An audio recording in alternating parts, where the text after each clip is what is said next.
improcedente toda a ação, caso ultrapassadas as preliminares, pediu vista ao ministro Alexandre de Moraes, isso na 2110.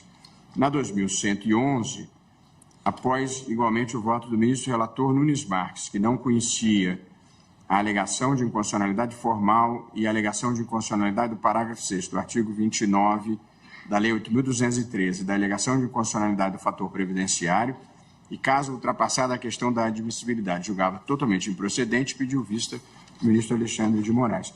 Eu pedi um breve resumo da questão em discussão, antes de passar a palavra aos eminentes ministros. As impugnações em ambas as ações se voltam contra a Lei 9.876, de 99, que introduziu alterações na Lei 8.213, de 91. E essas alterações, estenderam o salário maternidade para as seguradas contribuinte individual e facultativa e exigiram o cumprimento de 10 meses de carência. 2. Instituíram o fator previdenciário para a aposentadoria por idade e tempo de contribuição e estabeleceram normas de transição. E 3. Condicionaram o pagamento do salário família à apresentação anual da comprovação de atestado de vacinação e frequência à escola do filho ou equiparado. Portanto, uma questão envolvendo a extensão do salário maternidade, envolvendo a criação de um fator previdenciário com uma regra de transição e o condicionamento à apresentação dessa comprovação de vacinação. Até o momento, o principal ponto de divergência nos votos proferidos no plenário virtual diz respeito à regra de transição estabelecida no artigo 3º da Lei 9.876, de 99.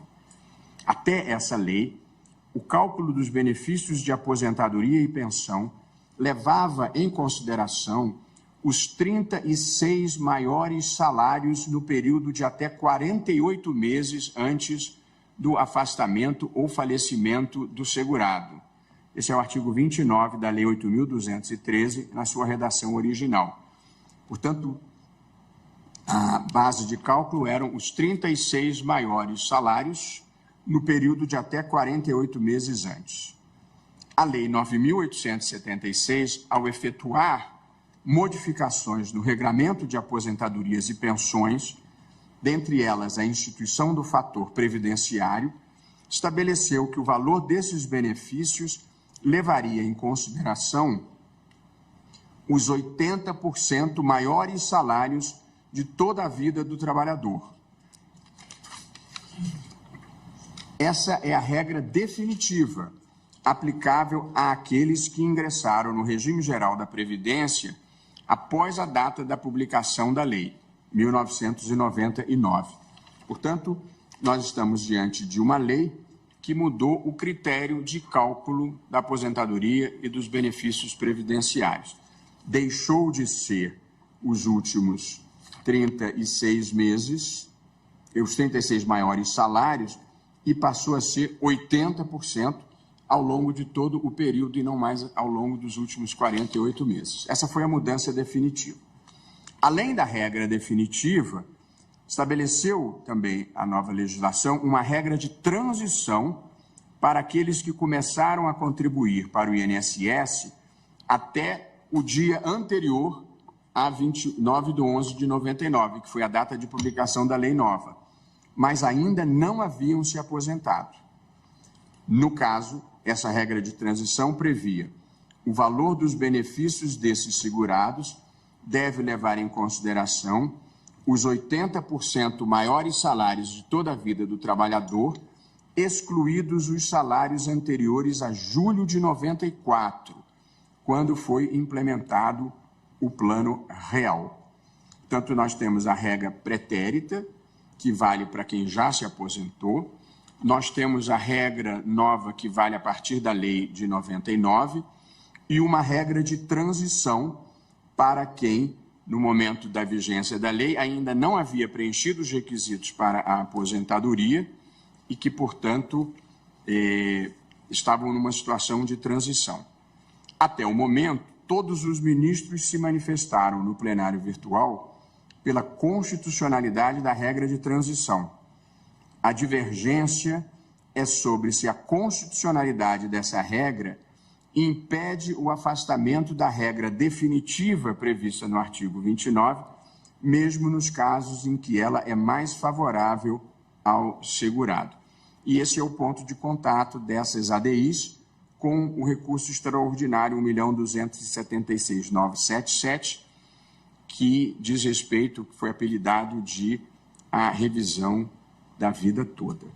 Portanto, eu fiz essa recapitulação porque a questão tem alguma complexidade, mas acho que ela está clara nesse momento. Nós temos um regime pretérito, um regime de transição e um regime futuro pós a lei. E a questão que se tornou controvertida aqui no tribunal foi saber se quem está no regime de transição, ou seja, quando a nova lei entrou em vigor, ainda não tinha adquirido o direito à aposentadoria, se está sujeito à regra de transição prevista ou se pode se beneficiar da regra definitiva que vale para os que entraram depois de 1999. Acho que essa é a questão, dita de uma forma simples. Nós já tivemos o voto do relator, ministro Nunes Marques, e tivemos o voto do ministro Alexandre de Moraes e um pedido de destaque do ministro Cristiano Zanin. O ministro Gilmar Mendes, que anteriormente se declarara impedido diante da jurisprudência do Supremo, de que quem tem atuado como advogado-geral da União não fica impedido, levantou o impedimento. Eu indago do eminente relator, se antes de cumprimento o ministro Luiz Fux, que agora vejo aqui na tela, seja bem-vindo, e o ministro, indago do eminente relator, se deseja fazer algum comentário ou se podemos seguir com o julgamento ouvindo o voto do ministro Cristiano Zanin. Indago do ministro Alexandre de Moraes se gostaria de explicitar o seu voto visto. Então, ministro Nunes Marques, nós vamos ouvir o ministro Alexandre de Moraes, que traz voto vista. Destaque. Ministro Alexandre, Vossa Excelência tem a palavra.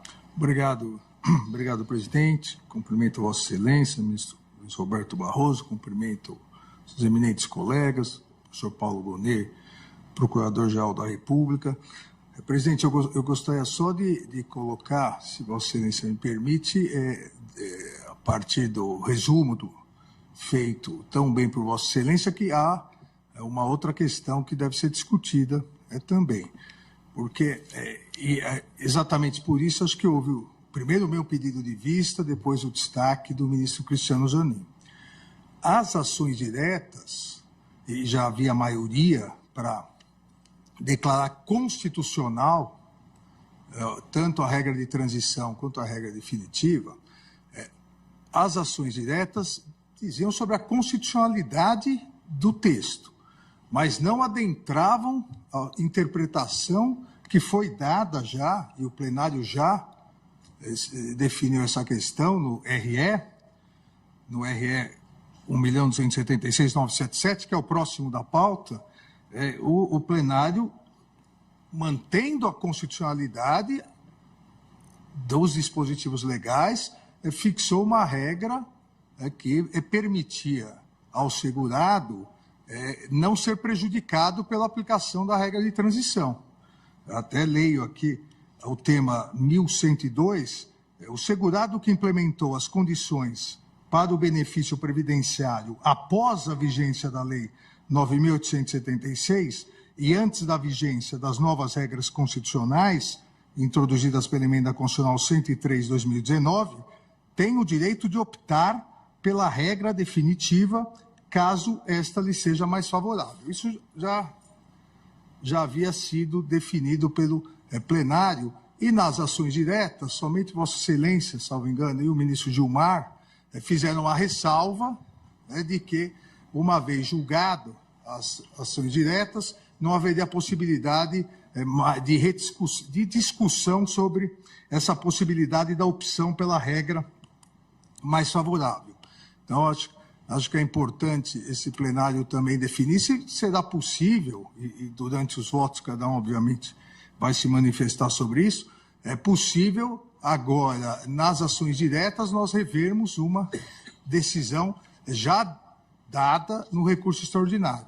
E, obviamente, isso é importante, a fim de se garantir a segurança jurídica, porque daquela decisão do recurso extraordinário que fixou uma tese de repercussão geral para esse momento hoje em que analisaremos a ADI, houve mudança significativa do plenário.